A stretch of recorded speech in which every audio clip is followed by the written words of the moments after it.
Hello, Big Man Up Top listeners. It's Ed here. We have a treat for you today as we continue with our summer specials. Since we started this podcast, a lot of people have been getting in touch with us, asking us to share our stories. What has our journey looked like up until this point, and why has football played such a huge part in our lives? So, we are going to happily oblige, and we start with young Joe today. I sat him down, we turned some mics on and just had a bit of an old chat. We talked about his beloved Liverpool and what footballing moments shaped him, alongside talking about his journey to faith. We hope you enjoy it, and stick around for the end of the interview. We have a couple of exciting bits of Big Man Up Top news.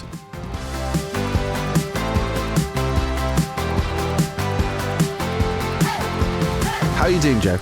Yeah, good. Good, thank you, Ed. Yeah, enjoying my summer. Are you? Yeah, it's fine. Yeah. I feel like we've had too much sun already. Do you think? Yeah, we've already had too much summer pre-summer. Yeah. It's gonna be wet and miserable. Yeah, what's your favourite temperature? 18 degrees. Nice. Maybe 19. Yeah. It's that sweet spot between 17 and 21. Yeah, I agree. Anything over 21 and it's too hot. I can't be dealing with it. Yeah. Right, Joe, we're having a chat just to, It's just a casual chat. It's just a casual conversation, just to find out a little bit about you, and one another. I'm going to ask you a few questions if that's all right. Of course, yeah. So let's start with your childhood. Let's start with the childhood. Wow. Tell us about where you grew up. So I grew up in Crewe. Have you heard of Crewe? I have, yeah. I live not far from there. I went to a comedy thing the other night with your friend of mine, Lizzie. Yes. You know Lizzie. We know Lizzie. And it was in Crewe Lyceum. Yeah. And I said to her as we went in, just so you know, every single comedy thing in Crewe, they always make a joke about trains. Yeah. Like, Crewe is known for trains. That's about all it's known for. Whenever I meet anyone and say I'm from Crewe, they're like, oh, I know the trains. Yeah. Yeah. There was one time that someone in Liverpool asked me where I'm from, and I said Crewe. She thought I said Peru. And I really had to let her down. Oh, Peru. Oh, exotic. Yeah, and you were like, no, Crewe. Yeah, good. Well, do you have any opinions on the trains? Were you a trains fan growing up? I think it had to be. Yeah. My dad would take me to watch them. Not so much anymore. Okay, so little Joe in Crewe, what was your first football memory? Tell us about the first thing you remember about football. So I'm younger than you, Ed, aren't you I? are. So my earliest football memory, actually, they're all quite vague. I vaguely remember Euro 2004. I was just a bit too young for the 2002 World Cup. So I think Euro 2004 was my earliest football memory. Was that Rooney getting sent off? Yes, it was. I remember watching that in like the church hall. I vividly remember that. But I think the first, obviously I'm a Liverpool fan. Istanbul is the first, I remember every single minute of that game. And that footballing moment. I was 9 years old. Yeah. When Istanbul hit.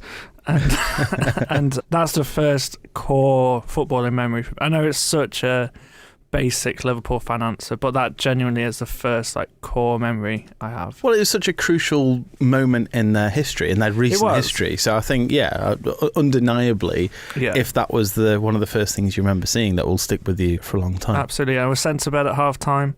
My dad said, he said, if it's going well, you can stay up for the whole thing.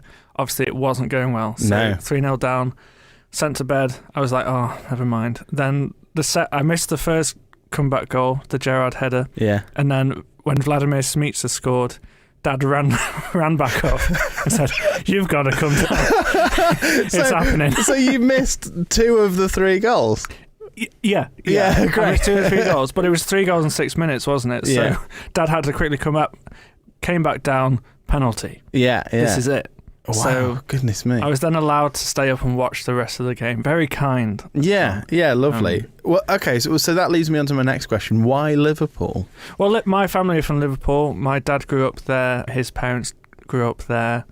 And I think you just support who your dad wants you to support, don't you? Yeah, I get that. Really. And I always loved football. I think I would describe myself as a football fan that follows Liverpool. Okay. I think I am a Liverpool fan. I obviously follow the games. I get very passionate about them, but I just love all of football. And I think my dad gave me Liverpool as a team. Oh, why don't you follow these? He took me to Anfield. My first game was the year after Istanbul. 1-0 against Bolton. Igor Biscan header. So I think, yeah, that's why it's Liverpool. I think obviously I grew up quite close to it, about an hour away. Would go a lot. My dad supported them, and that's why. So I'm going to now ask you a few quick fire questions, Joe. Oh, go on then. And I want you to not think a great deal about your response. I want you to just answer. Okay. So, are you ready? Yeah. Favourite goal? Oh. Quick. Gosh. Do I have to have been there or just... No, favourite goal you've watched. Gerrard last minute FA Cup final. Favourite player you've ever seen for your team? Dirk Kuyt. Your lowest football moment? Ooh, there's a few. Pick one. I think the first England semi-final loss under Southgate. Your favourite England memory? Ooh, the penalty shootout against Colombia, probably. The best kit you've ever seen? Roma 2017 away kit. The best experience you've had in a stadium? Peter Crouch hat-trick against Arsenal in a 4-1 win. Very good. Or Crewe Alexandra playoff win in 2012. Very good. I like that. Yeah, Okay. Well done. Well done. There you go. Just a Thanks. few No, random, I enjoyed that. Random quick That was fire. really nice. Yeah, good. Okay, so we're going to bring this on to faith now, Joe. We've heard about young Joe and being dragged out of bed with the score at 3-2. Did you have a Christian upbringing when you were younger? I did, yeah. My parents are Christian. My family are all Christian. Every Sunday we go to church. That is a priority, and still something that I probably carry into today. And how did you feel about that as a child? It's one of those things that actually growing up, you assume everyone does it, right? When you're a kid, everyone goes to church, and I think it was only really as I got later into primary school maybe that I was like, oh, actually not all my friends go to church. So I think I didn't think anything of it until around that time when I was like, oh, actually this is a bit different. But I think I liked having that kind of direction in my life, the hope it gives you, the kind of moral compass it gives you as well. I think I liked it, yeah. I think my Christian upbringing, I wouldn't call it strict, but it was very much I loved playing. Sorry to bring it back to football. No, please do. I loved playing football. I was desperate to join a team. All my friends were in teams, and I was told I can play football if it's on a Saturday. Well, no one's playing football on a Saturday. It's all Sunday league, isn't it? Yeah. So I think that was definitely a tension of, I'd love to do that, but church is a priority. Yeah. And was there a semblance of you resenting that at all? Yeah, of course. I think there was, yeah, definitely. But not so much I hate this. I hate church. Well, yeah, it wasn't I'm sad about going to church because of this, but there's definitely a thing of all my friends are doing this and I'm going to church. Yeah. When did it all become real for you, this faith that, because I think it's like a conceptual thing, and then there's a moment where actually I think you meet Jesus, really. When did that happen for you? Yeah, so my dad, he's a big ship enthusiast, Ed. This is all it's all going to make sense. Okay. He loves ships. Look, who doesn't? And in, what year would it have been? 2009. My dad went to Croatia with Operation Mobilisation. Yeah. And they have their ships. And my dad was like, oh, I've got this opportunity to go for 2 weeks to Croatia on my own to go and paint this ship. I remember me and my mum dropping him off at Crewe train station. Always comes back to trains. It comes back to trains, yeah. We were listening to Mika's album and my mum was really upset because Dad was gone for 2 weeks, and I really associate Mika's album with him going to Croatia. Anyway, he went to Croatia in 2009. This has become a bit of a couch therapy session, hasn't honestly, it? This is really helpful, thanks, Ed. Yeah. He went to Croatia in 2009. He went again in 2010. 2011, he went to Germany to do the ship. And then 2012, he invited us all along to go to Sri Lanka to go to the ship that he helped kind of decorate and build. And it was probably the thing that he was the most proud of, was the fact he could go and do this. So OM, if you're not familiar, they have these ships. They have kind of like bookshops on them. They have a lot of ministries, and they go around the world. They kind of, what do you do with a ship? You dock it, yeah. Yeah, so you dock at harbours, ports. Hopefully my dad doesn't hear. Yeah, and you go around the world and you invite people on, you pray for them, you do all this. We had this opportunity to do this for 2 weeks in Sri Lanka. I would have been maybe around 14, 15. My lasting memory of that trip is on a Sunday we went to a local church with a pastor we'd met, and my knowledge of the church in Sri Lanka wasn't massive, but I knew that there was a level of persecution there, that he was telling us that they do kind of meet in secret. Like, they're meeting at this church and there was like police kind of going around, you could hear them. It wasn't so like persecution you hear elsewhere, but it was still a level of, we're kind of trying to keep this on the down low, what we're doing low key, here. yeah. And I just remember in the worship, they were singing How Great Thou Art, you know that hymn. Yeah. And they were absolutely belting it out. It sounded terrible, Ed. It was, none of them could sing. But I just had this moment of, wow, like these people are worshipping the same God that I'm worshipping in their own way, but in a totally different situation. Yeah. And I was like, how incredible that although they're kind of trying to do this low key, they're so unashamed of it. And it was just that whole thing of these people are unashamed of their faith, they're worshipping. And I'm like, that's the same God that I worship back in Crewe. And I am nowhere near that level of like passion. Yeah. And I remember going back being like, I want to be like that. And just, I could see how, regardless of what was going on, they just loved Jesus so much. The next year, I went to Bosnia on another like missions trip to work with children who were orphaned. And a similar thing there of worshipping God with full abandon, regardless of your circumstances. So I kind of had these two moments of, these people around the world are worshipping the same God that I worship. I want my faith to be like that. So from there I got baptized. I've kind of made the decision that I want my life to echo that. And so, well, I guess where did it go from there? I went to university when I was 18. I had that year that so many of us have of, we've had this Christian upbringing. Here's an opportunity to kind of reinvent yourself, right? You have freshers year and you're like, I can be absolutely anyone I want to be. From there I was like, I want to make the decision. I am a Christian. This is my faith. This is no longer my parents' faith that I go along with.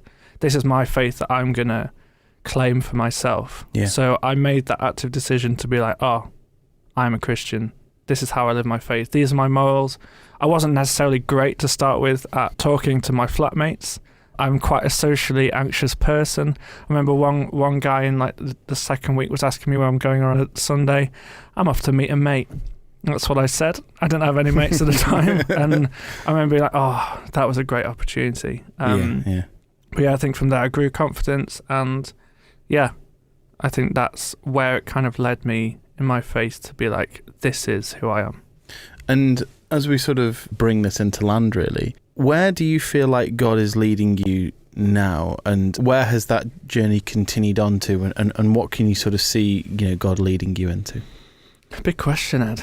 From university, I got involved in a church called Gas Street. I think a lot of people might be familiar. We had Tim on this season to talk about churches, and I got involved there. Loved my time there. It was absolutely brilliant as a student.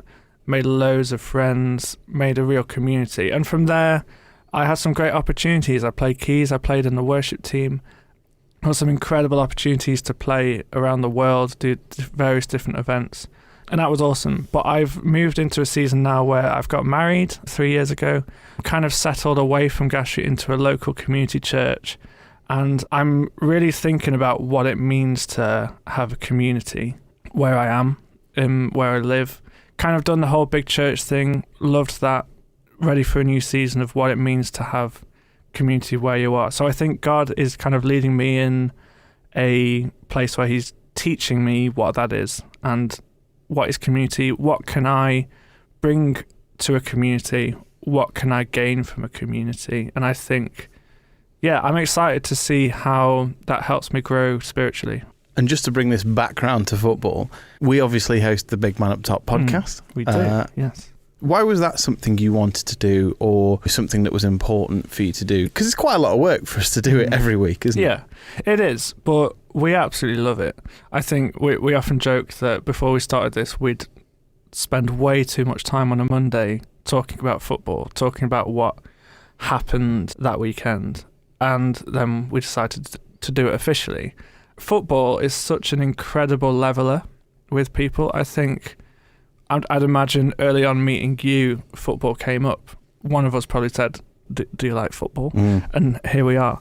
I think when I'm at church, often if I meet someone, one of my first questions will be, do you like football? Yeah. I found all the way through my life, it is such a great way of connecting with people. And I think that's what I want for this podcast, is that, again, going back to community, we want this to be more than the podcast, don't we? We want this to be a community, something of a place where we can talk about football. But at the same time, we spoke in a recent episode about how football is great at bringing people together to have conversations that might not necessarily be about football, but football is that way of kind of distracting you. It's a reason to meet up with someone, right? Yeah. I vividly remember in university, I had this small group of friends, and we'd had these 2 pubs that we would go to watch football. We had the Soak in Selly Oak and the Goose. And we somehow had this really, we'd go to the Soak for massive games, for really just a good time. We'd go to the Goose if we wanted to talk about something. Yeah. And every time we'd go to the Goose, we'd have these really great conversations about faith and what was going on. And it kind of became this thing of one of us is struggling, let's go to the Goose. And the 2 pubs were very similar. Yeah. But it was just this incredible way of football has brought these 5 friends together. Yeah. We're still really good friends now. That was the thing that brought us together, and we now have this incredible friendship that we can talk about faith, we can talk about football, we can talk about anything. And I think for me, that's what football is great for. Last question, Joe. Who is your ultimate big man up top? You are a manager. You have a first 11 to put together. Who is your big man up top? Oh gosh, there's so many. Andy Carroll. Well, I'm a big fan of him. Yeah, I think he's fantastic. Who was that tall Czech Republic? Jan. What was his name? I don't know, but I feel like if you don't know his name, he can't be. But he was great. There's so many of them, isn't there? Yeah, let's go Andy Carroll. Let's go Andy Carroll. He was a great finisher, great at the back stick, great at nodding across. A nuisance. Yeah. Well, listen, Joe, this has been great. I've really enjoyed it. Thank you for, thank you for giving us a bit of an insight into yourself, your story, and listen, I know what I'm going to get you for your birthday now. A little model train set. Thank you so much, Ed. I'd love that. We hope you enjoyed that chat with Joe. Isn't he lovely? You're going to get to hear from myself and producer Anthony before the summer out, so keep an eye/ear out for that one. Just to let you know, this weekend, that is Friday the 20th to Sunday the 22nd of June, we are heading to The Gathering, brought to you by our friends at Christian Vision for Men. The Gathering is a men's weekend like no other. Not only can you experience live music, comedy, football, cars, axe throwing, inflatables, and loads of other cool stuff, you can also check out our very first Big Man Up Top live show. And you can still get your tickets. That web address is thegatheringformen.com for more information. And in another piece of news, we wanted to let you know that we have something really special in the pipeline in terms of a Big Man Up Top community. We've had so many messages from listeners saying that they love the show and they feel like this podcast is almost sort of part of their routine and they feel a bit like family. And we feel that too. So we are getting ready to launch something exciting that will help to bring this community together. So keep an eye out for that. But for now, enjoy the weather and tune in next week for our very first Big Man Up Top live episode. See you soon.